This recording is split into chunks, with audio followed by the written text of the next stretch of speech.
we get some pretty big breaking news. It is being reported from Michael Wolff that Melania had sex with Jeffrey Epstein a year before she met Trump. This was going to be published in a book, and then Melania sued to get it removed from the book.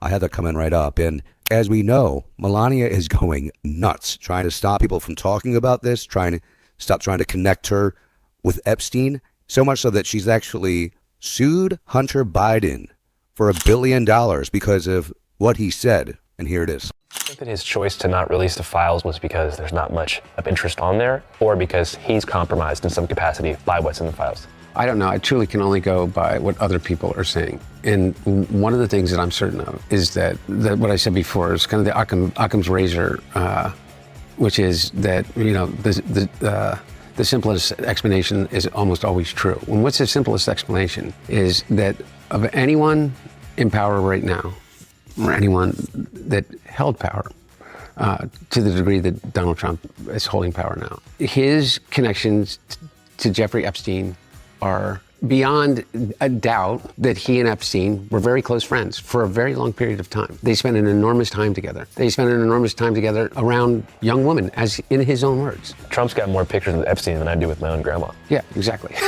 Yeah. I mean, just think about this. Is it when Ghislaine, how do you pronounce It's technically Ghislaine. Ghislaine. I know that. Yeah, Ghislaine Maxwell is when she gets convicted, and he's asked about it. This is when he was president, 2020 still. And he goes, you know, I wish her well. I just wish her well, frankly. I've met her numerous times over the years, especially since I lived in Palm Beach, and I guess they lived in Palm Beach. But I wish her well. And then he explains that comment.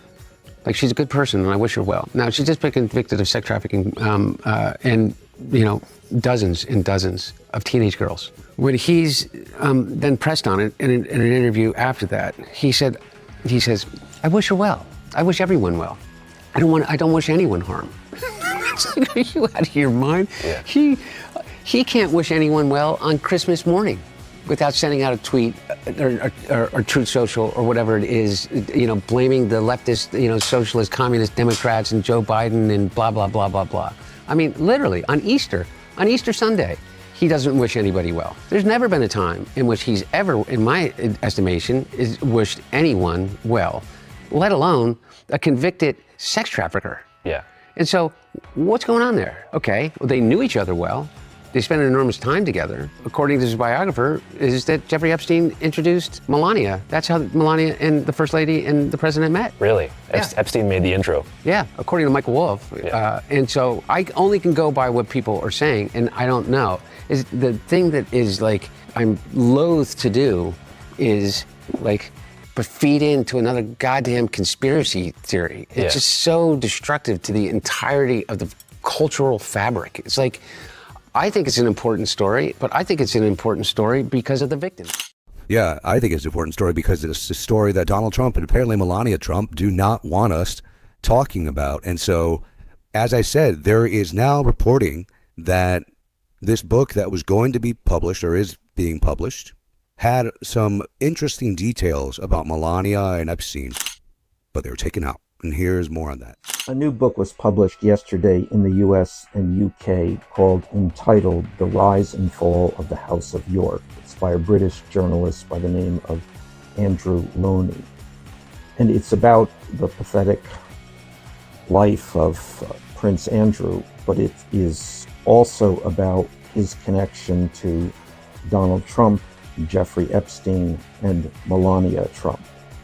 And in fact, it contains a passage in which Epstein is quoted, and this is from an interview apparently in 2007, where he says that he had sex with Melania a full year before Donald Trump commenced his relationship with Melania.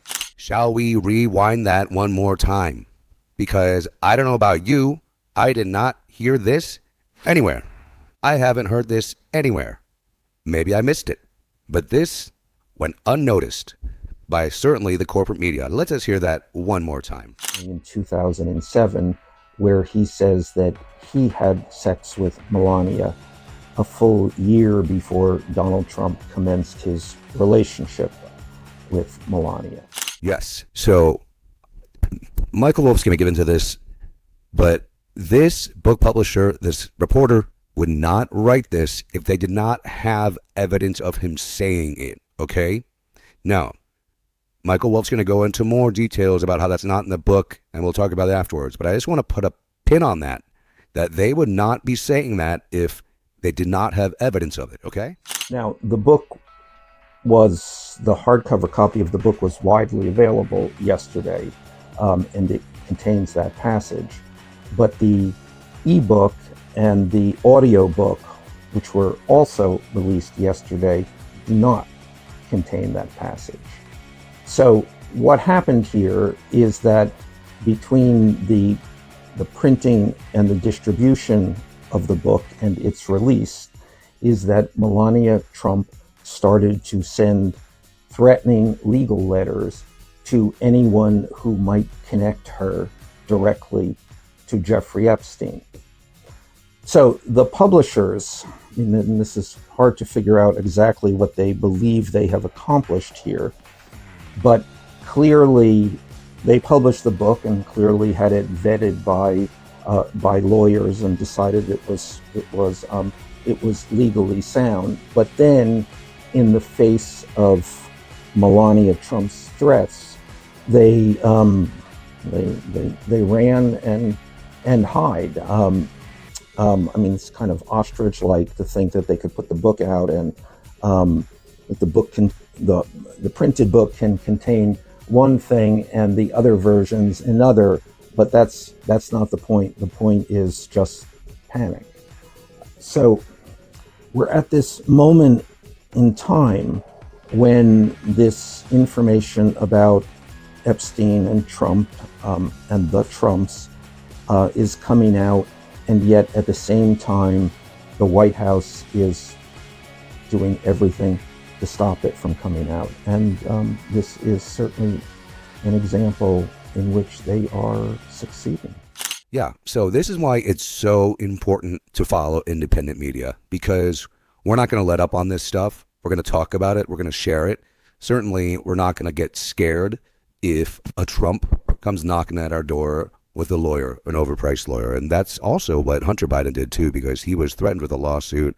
And I'm not going to play this whole thing for you, but he was threatened with a lawsuit and over what he said in that other clip I shared with you. And he just said, fuck that. So now we're here, maybe to give you the platform to apologize to the First Lady for your statements that you made about her possible connection to Jeffrey Epstein. That. That's not going to happen. So I'm of that same mentality. Fuck that. If you want to continue following the story, please do hit like, subscribe, so you tell YouTube and the algorithm that you like this content, and you'll see more of it. And we're going to keep following this. And what's really interesting to me, too, is that they're not going after Michael Wolff. They're not going after reporters. They're going after people talking about it because they know the reporters have the information. They know they have the evidence, and they can't win that lawsuit. They can win a lawsuit against someone who's just saying what someone else has already said. Well, not win a lawsuit, but it's an easier way to go about it. So anyways, thank you for watching, and I will see you next time.